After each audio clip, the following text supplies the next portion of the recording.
Uh, am I audible now? No? Now? Okay. So, the one idea that we had and which which really stuck to us was the sender ID registration process.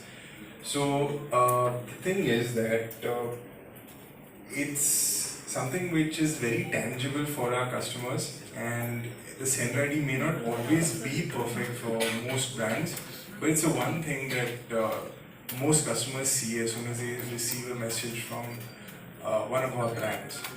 So we said that we should focus our ideas on trying to make the process of onboarding the customer as well as the sender ID more holistic and inclusive.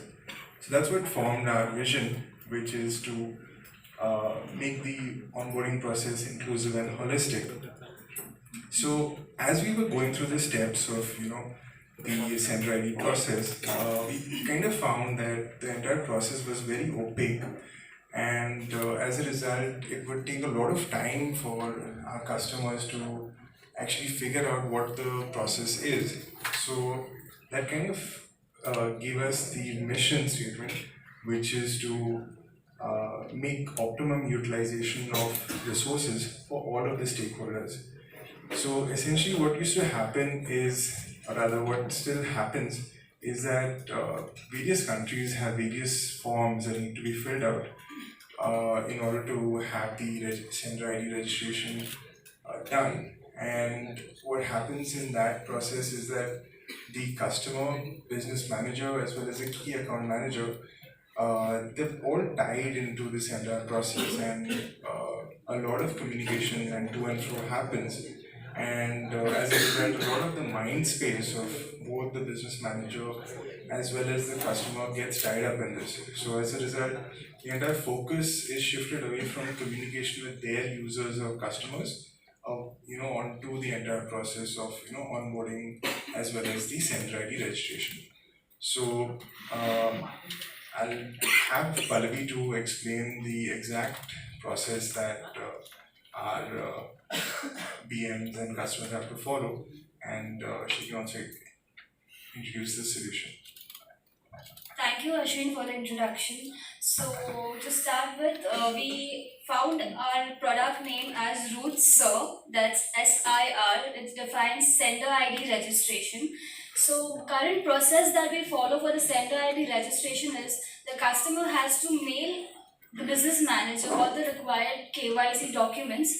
These documents are verified by the business manager and forwarded to the CAM. Here, CAM again re-verifies it and sends it to the operator. In this situation, if the KYC or the sender ID or the message content is not valid, it again is updated to the business manager, and the business manager has to go back to the customer and tell him that it's not been approved. In terms of getting it approved, the operator then has to updates it to the CAM, and the CAM goes back to the business manager. This whole cycle takes a lot of dependency and also consumes time. To make it into a simplified way and to shorten it into a digitalized way, we have come up with two panels to make the business process scalable. So these are the two panels: the client front end and the admin back end. And the client front end will have a registration page, and the admin page will be an operational page. So the access that will be given to the client will be, he will have an user-specific login. So this user-specific login will also help to identify which customer has sent the request for sender ID. So once he logs in, he'll have a SIR request page, that's the sender ID request page. This request page will have these tabs with him, which will allow him to select the options like country selection tab. As we know, there are several countries which have sender registration mandatory, and it will also give him, once he selects the country, it will also have an option to download the format letter.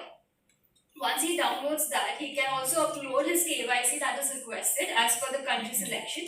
This portal will also have a sender tracker. This sender tracker defines like the dependency, it lowers the dependency. he will log in himself and check if the sender has been approved, rejected, or it's waiting at operator's end or the CAM end.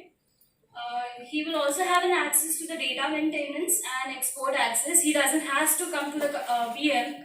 He can access it from his own panel, download it, view it, and save it. And moving on to the admin panel, admin will have an access to the user-wise sender request along with the country. So admin will understand like who's the user, who's the VM of the user, what sender and which country is it registered for. He'll also have an option to download the document so that he can forward it to the operators. With that, he can also have an access to edit and update the remarks and share the feedback. This feedback will also be shown onto the client portal. So to see how this process actually works, I will allow Movement to take over and explain the further process. Hello friends, thank you Pallavi to show the current process, what it is going in the organization. Now let us focus how the API works and how it comes into the picture. Client will have itself a unique ID and client request page. He will fill the form, the API will hit and the email notification will be sent to the BM.